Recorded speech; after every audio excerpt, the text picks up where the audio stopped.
welcome all of you again. I believe Father must have welcomed you. We have been struggling in many ways to come and answer the call of Our Lady, the call of reparation, the call of sacrifice and self-denial. This is a Cenacle call of prayer for ourselves, for our nation, and for the entire world. I believe that God is happy with our sacrifices. All that we are offering to Him, He is receiving it with gladness. And I can see your faces radiating in happiness, radiating with joy, as someone who has ascended to the mountain of Sinai. I believe as we are coming down after the end of the Cenacle, our faces will be shining like that of Moses. May God bless all of us and strengthen us in His love through Christ our Lord. On these 8 months of this Cenacle call, we have done many things to enter into the proper stage of true conversion, which heaven is calling us. We are today going to treat one of the important steps. You have to pay attention because the title is nothing but love, the foundation and form of Christian faith. Love as the foundation and form of Christian faith. We are going to talk so much, many things, pay attention. It will not be like preaching, it will be like teaching. You need to pay attention so that you follow the systematic way in which this message will follow. I will beg you to pay attention because it is an important foundation you need to lay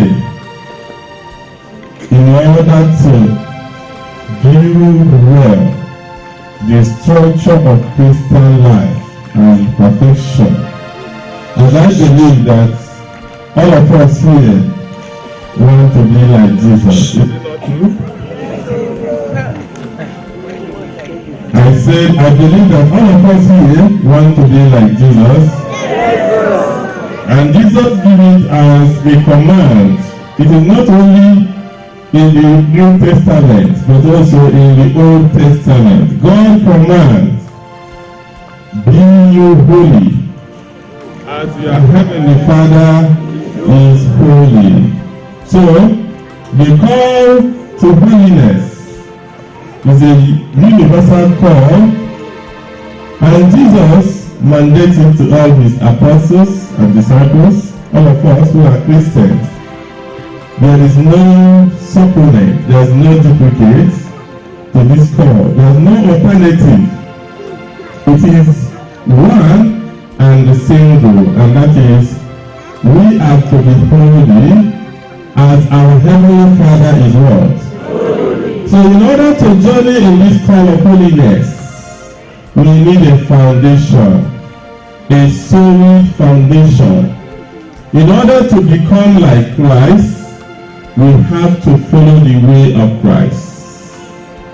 In 1 John chapter 4, verse 16, St. John writes, God is love.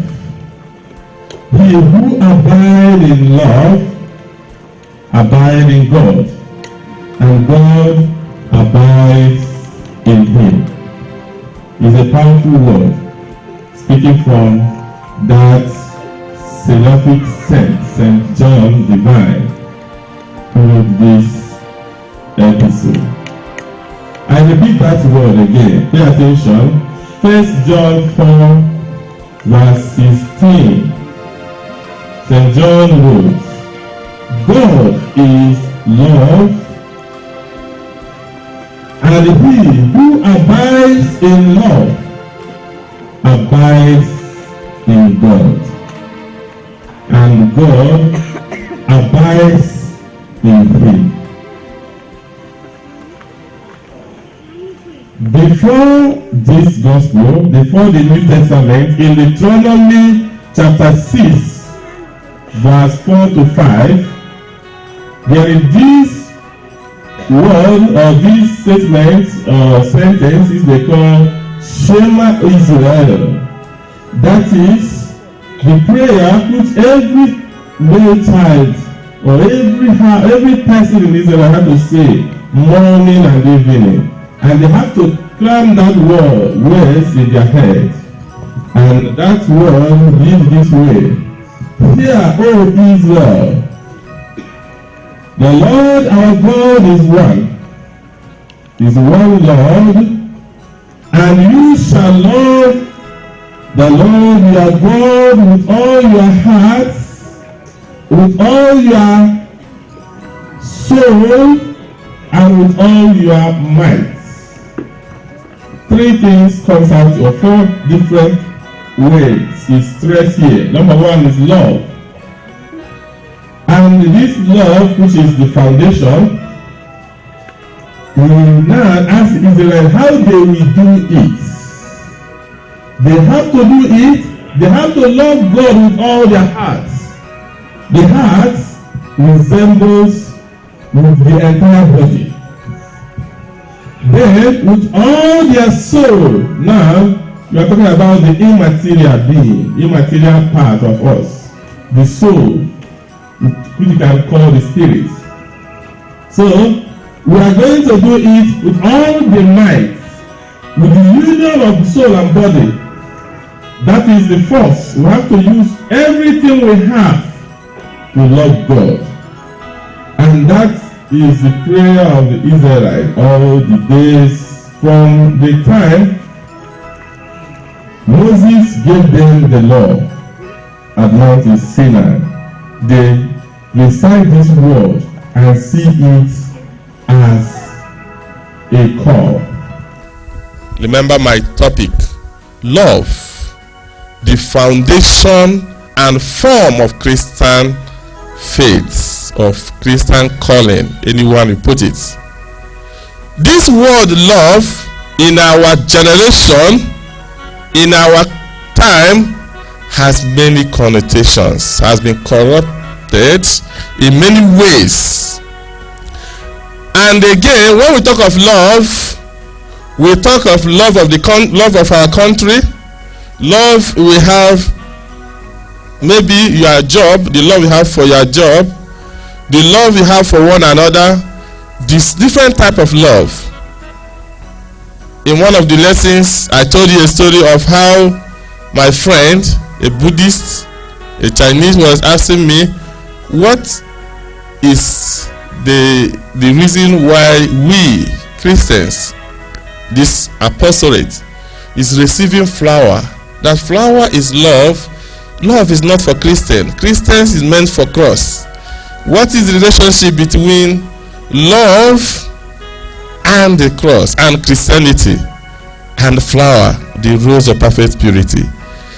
It is because of the way this world has been somehow destroyed in many ways.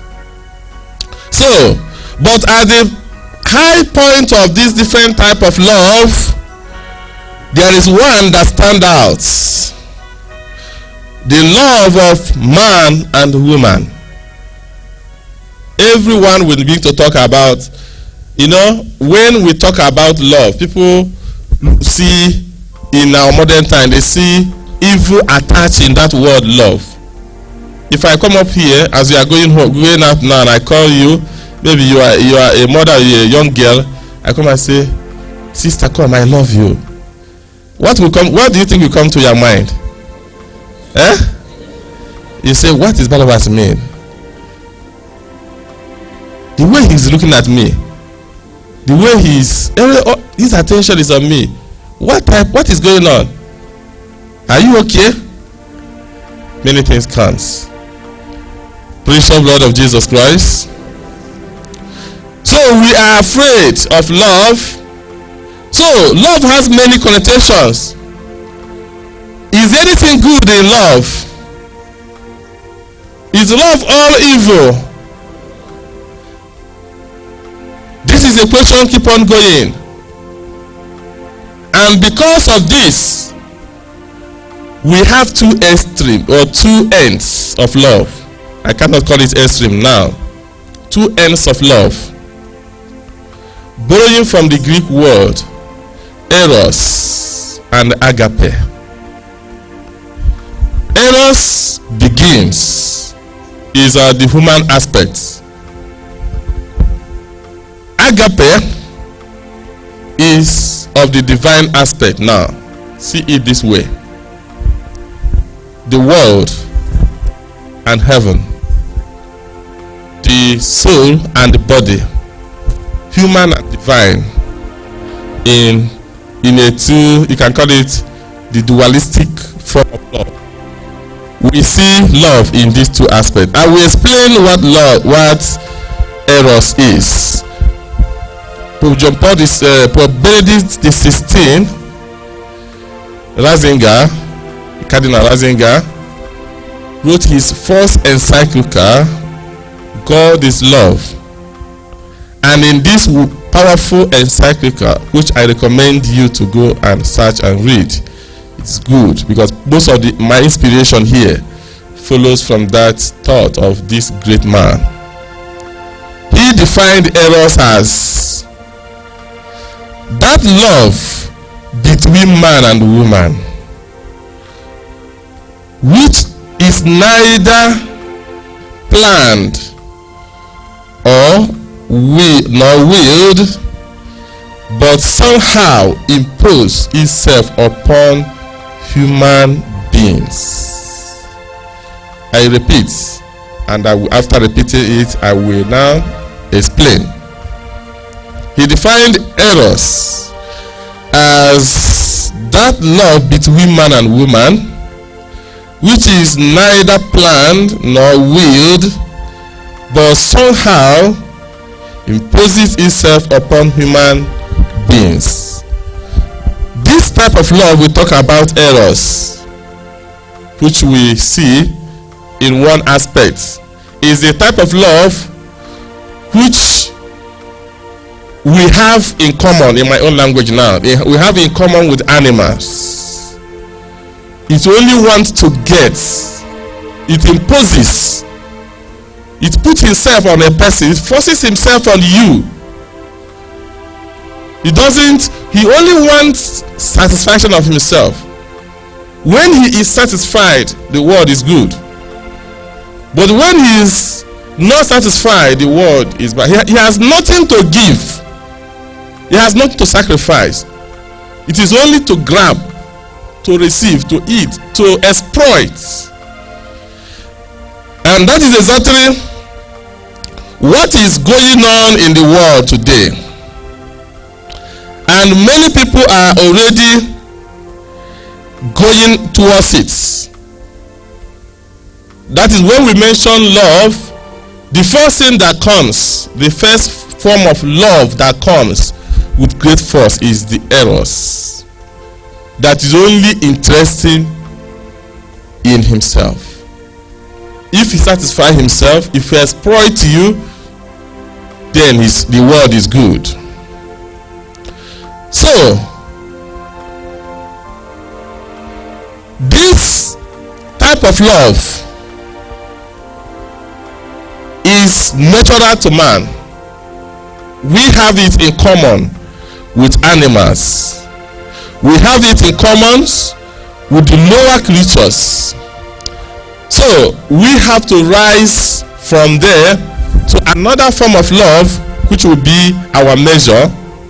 But in doing it, okay, let me even put it this way. We have to rise to a higher form of love, which we call agape, which in this way is described as the love that sacrifices, the love that gives, the love that lay everything for others, the love that is ready to give all, die for the one he loves. And that is one of the type of love which Christians preach. Precious blood of Jesus Christ.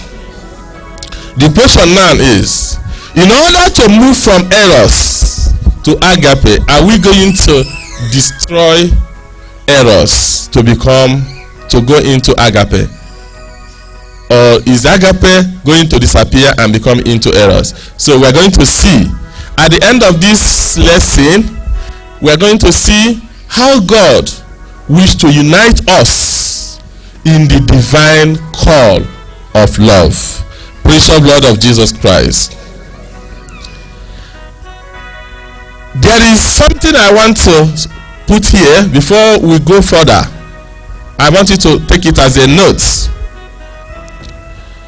When love, this eros, is completely reduced into sex,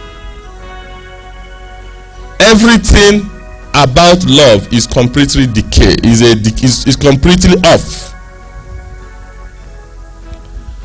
There is a story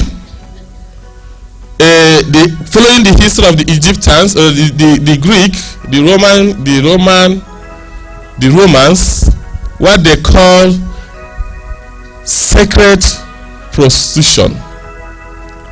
Sacred prostitution in the ancient Greek time is a part of ritual cult. Ritual cult in the sense that there is a stage young girls will reach in their own cult.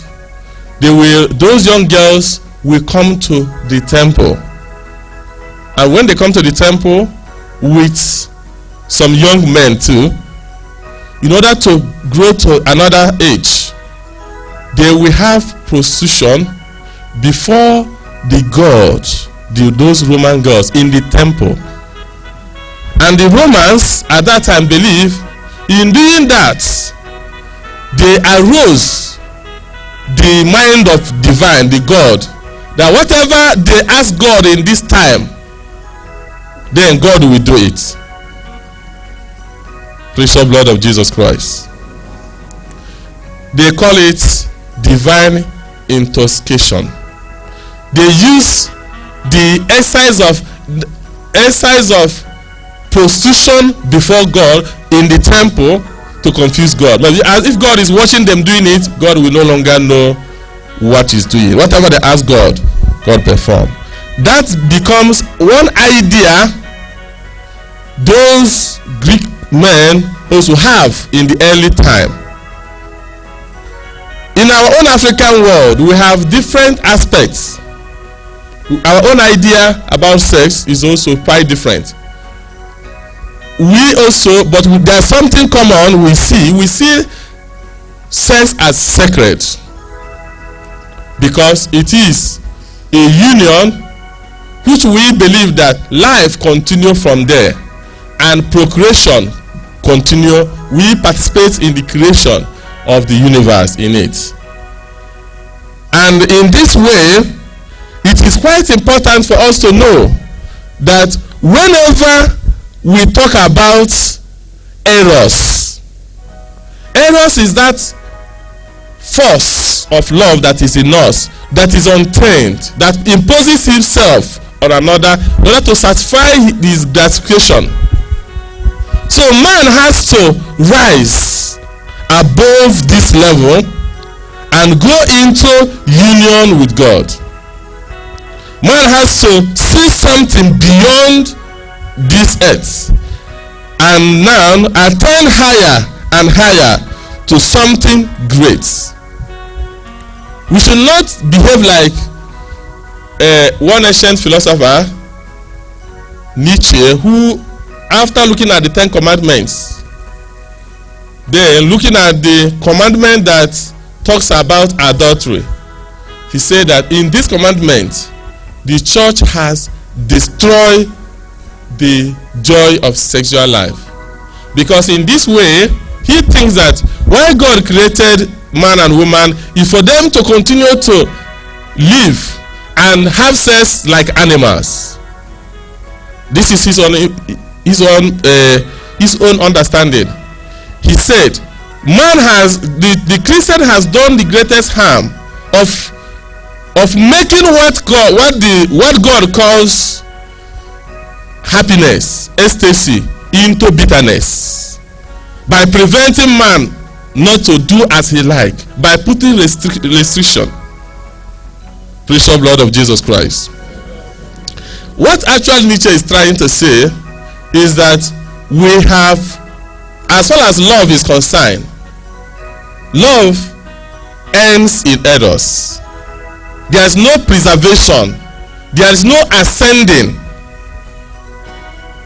But one truth remains, that whenever we talk about love, we see a connection between love and divinity. Love and something beyond man. Precious blood of Jesus Christ. Even if we talk about also the eros. In eros now, even in the sexual, eros reduced to only sexuality. There is a connection between that giving and what is necessary, which is God himself. So in the word love, we discover a link between love and divine, even at the lowest level called eros. So love promises something that is eternal. Also, love seeks to satisfy.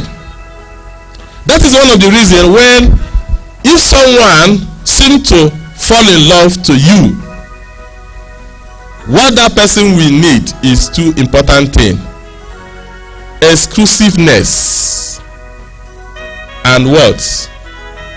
Exclusiveness and being forever. Two sense of any form of eros, any love. Both eros and agape, they have that common union. What did I say? Exclusiveness simple means me alone, and forever and what? Ever. Did you see it in any atom of love? When love goes, when love comes into being, did you see these two aspects? I don't know whether you know what you have experienced love or love. Love is every man. Pay attention to yourself. You get what I'm trying to say. When there is a movement of this energy called love in us, it seeks two things. If it falls here, it gets you. Now I choose this woman, I choose this man. You see two senses, two angles in which that love comes. Number one is exclusiveness, me alone. Another one is what? Another one is what? Forever and ever. And that, you can see this when a young girl and a young boy comes together and said, let us have a covenant of blood. What do you think is moving them? Exclusiveness and being forever. I want you alone. You should not, nothing should come in between me and you. And we shall remain this way forever and what? That is two force that follows love. Are you following me? If you are not following, you will pay attention and listen very well. Anywhere you miss, it becomes a problem. Now, let us move further. Having seen these two senses of love, now there is great need for us to move from the lower level to higher level. Those who remain in eros ends up in bitterness, in regrets, in confusion, In fact, some of them, at the end of everything, we take the opposite, hatred. Because they will discover that in this lower level of love, there is no satisfaction.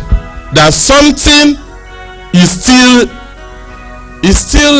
lacking, and that thing that is lacking is not of this world, is of divine. Are you still following me? And because of this, there is need for ascension. We need to ascend. We need to move up from the lower level to a higher level. In fact, I will give you 4 stages in which we are going to go. After these 4 levels, I will come back. I will not explain them, but at the end of everything, I will come to explain it. The first one is the way I describe it, following the messages of the precious blood. If you read other books, you can get in many ways. And when I describe, the way I want to describe it here is using the language we know very well. 4 stages we need to move. I would like you to look at these 4 stages. While I'm now going on in this teaching, you see how you can ascend from the lowest level to the highest level. The first, which is the basis, is what I named here, animal love. Animal love is the lowest level of eros, the base, the ground level of eros, where man behave like animals. We call it animal love. You see goat and cattle, dog, all those things, they only want to satisfy themselves. From here, we go into the higher level of eros, which is human love. Love like a man with reason. Loving with reason like man. And we call this level human love. This too is under the globe of ascending love, that love that needs to ascend. And that is the starting point of every human love. The starting point of every Christian that wants to move towards God. We have to begin from these two. We move from animal and become human. Ascending love. The love that needs to ascend higher. Both of them are all eros. But one is greater than another. The lowest one is the animal. We call it the basement of human, making reducing man to the level of animal. And that is where we got the prostitutes, sex addict people, the rapists, those who cannot control their instincts, their urge, which we call sexual force. They become only animals. They just do like goats and chickens and others. They are animal and they show animal love. They portray